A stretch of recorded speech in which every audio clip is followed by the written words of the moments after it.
Thank you very much, Dr. Bhatia, for those kind words.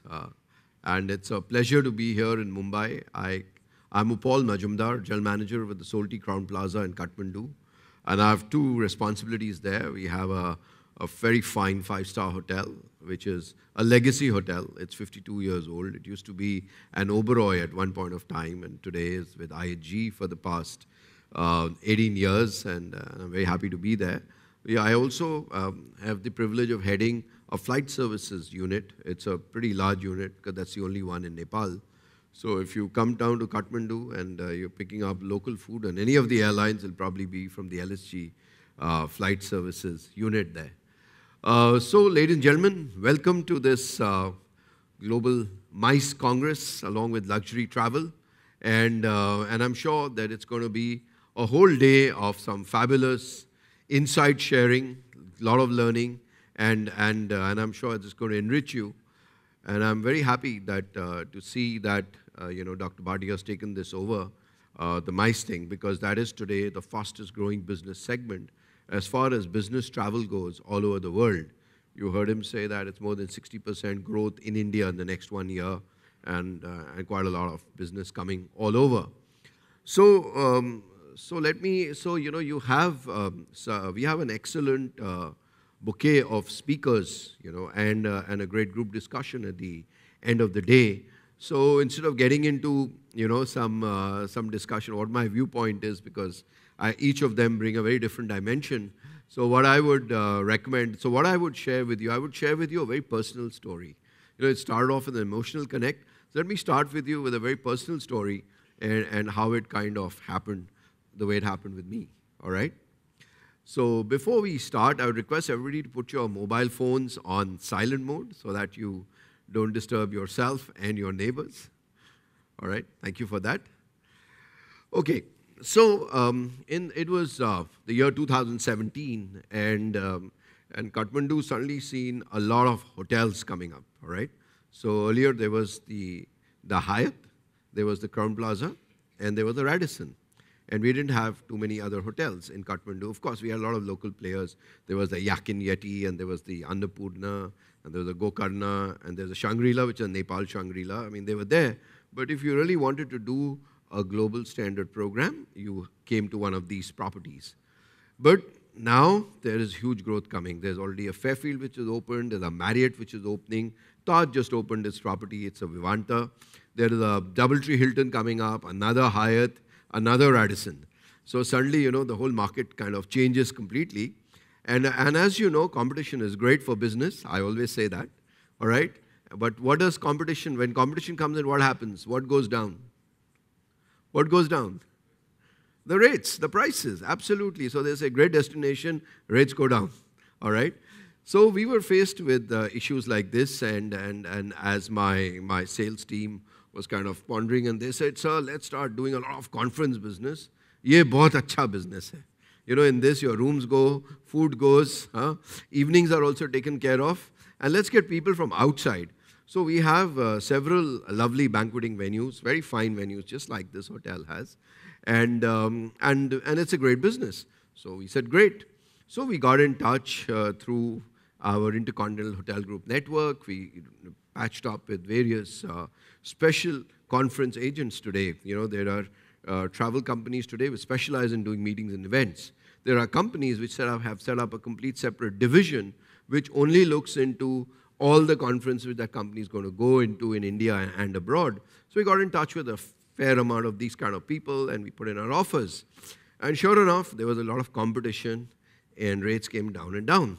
So I remember this particular conference, and I'm happy it happened in January 2017, because the conference ran, and they said, so it's going there, it's going there. So we cut on the prices, and everything, comes at a price, all right? So at the end of the day, we ran the conference, but the client was very unhappy, okay? And they were a very unhappy client, and our business partner got back to us, and he said, look, even my bill is not getting paid, so I'm not paying your bill. End of the story. So now as a general manager, whenever you're faced with situations like this, it's not just good enough that you do the business, but you also have to get the money in, So we landed up in Delhi. So I said, all right, I'm going to meeting. We'll go down to Delhi. I met up with the agent. I said, what happened? And he said, your guys didn't do A, B, C, D, E. And I said, hello, A and C we were supposed to do. Maybe there was a gap. But B, D, E was never on our contract. And he said that, look, you guys are the hotel business. You know your business better. Maybe hum bhul gaye dalne ke liye, but you guys should have done it. So we said, but look, at this rate, it was not going to kind of work out. So anyways, we went and met the client, and of course, we sorted the whole thing out. But that taught me three things, okay? One, that, at the end of the day, it doesn't matter what price point you're going to get. You need to have a happy customer at the end, all right? And that's very, very important. And every customer is going to negotiate with you for the best deal, which it always was. But, especially when you're dealing with somebody in the middle, somebody, it doesn't work so well. So one is very important to have a very, very good relation with your business partner, who is the person who's getting you the business. So we changed many things in that.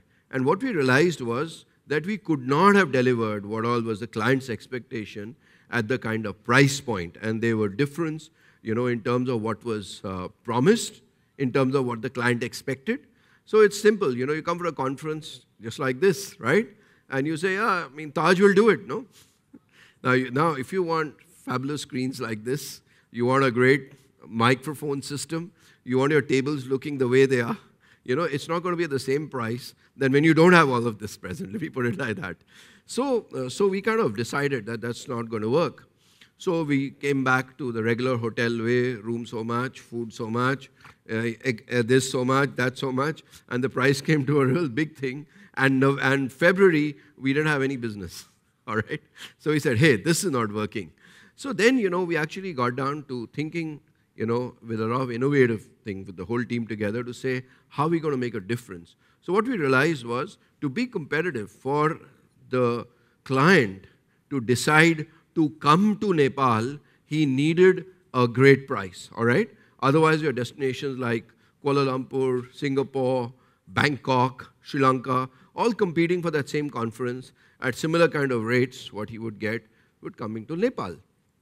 The second thing was, if he did larger conferences, there are issues about flights. So for example, from Bombay to go to Kathmandu, there's only one flight a day, there's a jet flight. So if you want to move about 80 people, that's not going to happen. So some guys need to come via Delhi. So the client is going to say, okay, how are we going to get compensated on that? So there were a lot of, logistical challenges, and our destination marketer was the best person to handle it. So he said, look, that's your part, and hotels we will handle.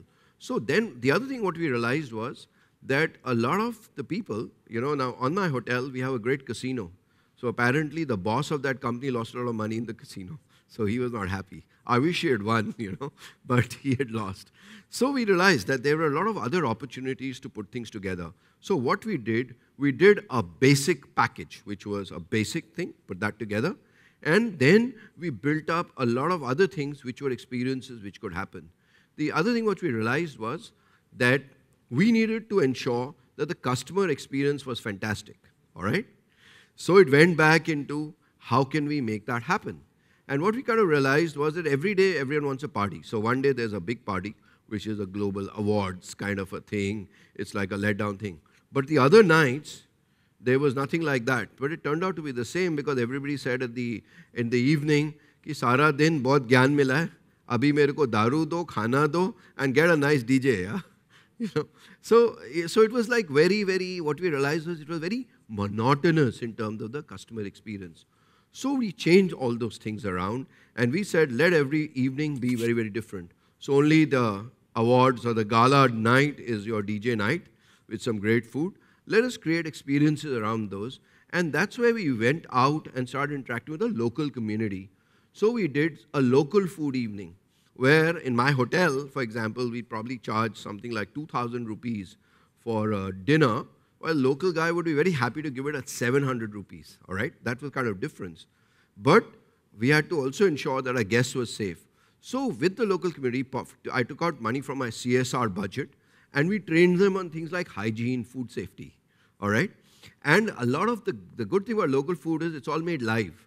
So, they actually don't get into storage like we do in hotels. So there is this whole critical control point analysis. You don't have to do things like that. So we got into things like that. So we organized 2 evenings outside. So that kind of helped in terms of getting the budget kind of right. The other thing what we realized was we did some optional add-on extras. For example, if you come to Kathmandu, you get a lovely view of the Himalayas if you take a morning flight. There's a mountain flight, and every airline, and there are I think some 7 or 8 domestic airlines doing about 4 to 5 morning, the Everest flight. It's a half-an-hour flight. It's a fabulous flight. So we got in touch with some of the airline guys there. We did some barter room nights, got a nice little package organized there. And what we realized was that when you go on that flight, everybody wants a window seat, okay? Because that's what you get. So it's an aircraft which has all the aisle seats empty. So the aisle seats actually value was 0. So we did a deal with the guy. We said, we will send you a full aircraft, all right? You charge me for half an aircraft. And in the middle, the guys will change. And they do like 3-4 rounds of Everest and the Himalayas. So 2 rounds, partner change, all right? And the only commitment that they made was one of the highlights of this Everest flight is you get to go sit in the cockpit. You actually sit in the cockpit and get that complete view. So we got the airline to agree to get the passenger into the cockpit. So we got a mountain flight at a rate which was like unbelievable. So that was available as an optional extra when people came in. The other thing what we realized was that when people go for conferences, you have their admin department and the conference organizer doing the rooming, okay? But when people go, they want to be with their friends. So all those roomings change. And that later becomes a nightmare because suddenly keys are gone to somebody else and somebody went somewhere, some baggage went to the wrong room. Because, conference organizers today, they are very efficient. They have all the lists before, everything is tagged. So when the bag comes off the bus, the tagging is there. So baggage now got to wrong rooms. Now you have to search every room to find out where the baggage went. So the other thing what we did was we put a team member with us for all room changes, all right? And that happened. So we said, okay, that's going to happen. So let's organize to change the rooms. And we had a tick system, which we did. So if a baggage, though the room number is mentioned, if it did not have a tick, it doesn't move from the bell desk. So, we kind of changed some of our processes to make it convenient for the customer because we thought that is what they wanted. Then the other things we looked at was, we said, okay, casino, is a great attraction. The health club is a great attraction. Some people want to go for massages. Some people want to go for a therapy. Some people want to hit the gym. Some people go swimming. So we had a whole lot of optional things which you could do, which were at no charge, but you had to do a booking. Now, one of the biggest complaints was, which we got from the first client was, he said, you're a hotel, we guys went to the health club, it was so packed they couldn't do anything. So we said, yeah, but they were your guys, So it was like a blame game. So we changed that around to say, these facilities are available, however, you need to make a booking for it. And this was told to everybody, reiterated 2 or 3 times, and we set up a help desk at every conference for the morning half, so when the morning tea break and lunch break happens, you can go and make your booking where it's still fresh in your mind. And that again made a lot of difference. So net, we changed the whole thing around where we started having some great customer experiences, all right? And then, just like Dr. Bhatia comes, he also does this conference in our hotel. We get many people to come. So there was this fabulous brand conference happening, all right, which happened in Nepal. It's the brand summit which happens. And we had, Cyrus Brocha, I think he's from Bombay. And Cyrus was the guy who was the conference chair, and he was giving him quips and cracks, and kept everybody in splits. So one of the things, which he mentioned very interestingly in the conference was, he said, we've come to Nepal, which has got some fabulous mountain air, great, outdoor atmosphere, very low pollution, but we're never getting to see all of this. So and what he was saying was, he said, so every time when I disappear and I don't come back, I'm breathing in that great mountain air outside the hall while you guys are getting air-conditioned salty air. And that kind of set me thinking, And then we did a brainstorming, and what we realized was that a lot of people came, and we picked this up from a lot of guest feedback, They came for a conference. They went to a certain sightseeing if it was part of the itinerary. And after that, they went back, and we took a lot of comments from everybody saying, how was the food, how was your room, how was your stay?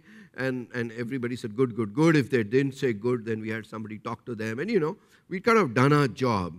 However, it was very, very important, and this is what I discussed with my team. So by April, we'd fixed all of this. It was running really well to say, what's next, all right?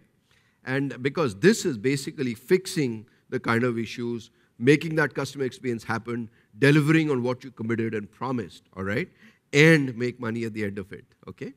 So we said, what's next? And what's next, what we started getting into, was suddenly said that, look, why can't we do a holiday with the conference, okay? And this is what I shared with Dr. Bhatia when he was speaking. Why can't we do a holiday with the conference? And they said, no time, people, expensive. People come on a company workshop, means the holiday has to be paid for by the company. Optional extras are there and things like that. So we did two things. We worked out something known as a spouse program, all right? And we called it Adding Spice to Your Conference, where you had an option at those really low rates to be able to fly a spouse in the day the conference finished and maybe do a 2-day holiday extension kind of a thing. That's one of the things. And that was pretty much like a no-brainer. It came out easy. We just put that together. It was like an extension. And you'll be surprised, about 20 to 25% of people who came for a conference, once they were there in Kathmandu, they actually did this. So we had a travel desk which would quickly organize the ticket for you, for your spouse to kind of fly in. We'd organize the airport pickup, do a quick sightseeing kind of a program, get the sights in and things like that. And in that, one of the highlights used to be, for those of you who like Lord Shiva, we have the most powerful Lord Shiva temple there called Pashupatinath, okay? A lot of people go to Pashupatinath because it's a very powerful kind of a temple. So we had and they have a puja called the Abhishek Puja, which happens only by the head priest, and you need your gotra to be able to do it. They have a very nice booking system. It's computerized and things. But we got some access to, the temple authorities. So we could organize an Abhishek Puja for you, so that was like one of the big things. So a lot of couples from India, when they come, they want to do this. So this was one of the things. And then when we were kind of taking this forward, we said, what's so great about Nepal? Why will you come to Nepal? And, and that's exactly like what I was telling you. I would say, oh, you got great mountains, you got clean air, it's a different atmosphere, you're at peace with yourself and things like that. But when you come in for the conference, you could be anywhere. It's just like this, it could be anywhere. And from there, we said, you want a conference in Solti Crown Plaza, let's unconference the conference, all right? Now, we've got great outdoor venues. This hotel used to be an Oberoi property at one point of time, and the good old days, 45, 50 years back, if you set up a 5-star hotel, you needed a lot of space, You needed gardens, you needed a drive, you needed a arrival, and things like that. That was all part of that. So when you looked out, you either had the swimming pool view or you had the garden view, And now also hotels say that, but when you look at the pool, it's like this. That's the pool. What you see here maybe is some housing happening there. So those views are kind of gone, and today as customers, we are kind of okay with it. But that's how hotels used to be. So I have these great grounds all over in the hotel, which we use for some functions once in a while, but mostly they're tended to, manicured, pedicured, whatever, and they're there. So half the time you see, when I'm driving in, I suddenly see gardeners sitting, I look at them, they quickly get up, oh, GM's coming, they start doing some things. But we have some nice gardens. So we said, why can't we do a conference outdoors, all right? And so there was this big consulting company who was kind of speaking to us and to one of our competitor hotels in terms of what they want to do, and we plonked this idea of the unconference with them. They loved that idea. So what we did, imagine you're doing a conference like this out in the gardens, right? You don't need artificial lighting, and now today with these brilliant LED boards, everything is visible in bright daylight outside, right? So if you had any presentation, it would be like that. Now, most of the time, today when companies do conference, it's not about having a speaker speak to you, It's a lot about interaction. It's also about people forming groups, developing strategies, doing things like that. So all that interaction and then presentations happen out of that can today all by Wi-Fi get projected from our laptop onto a screen like that. And that's how this idea germinated. And you won't believe it today, we are one of the hotels where you can have a lovely unconferenced conference, all right? And that, again, for that, I don't need my hall, so my hall can have a regular conference happening. I don't need to spend on air conditioning, heating, lighting. All that costs money. Keep taking all those costs down. And you have a brilliant venue for people who come to Nepal, who come to Kathmandu. They have a conference in a garden, which is outdoors, breathing that fresh air. And believe me, it is far more invigorating than sitting in lights like this, breathing the same air, and then, taking a little few sleep. If you're outside, you'll never get this kind of sleep. All right? And that's how we did it. And today, that's one of our highlights. And then, when you're outside, you've got huge space. People can do exercises, which we kind of, my staff are able to put something together. And so, in the middle, you come back from a break, and we come in for like 5 minutes. We make people do some kind of a thing, and then come back. And it's really, really nice. So, these are some of the things, where we found that which gave us an edge in moving ahead in the mice business. All right? So let me end. I have some summary points which I'd just like to share with you, and then if there are any questions, I'll be happy to take them.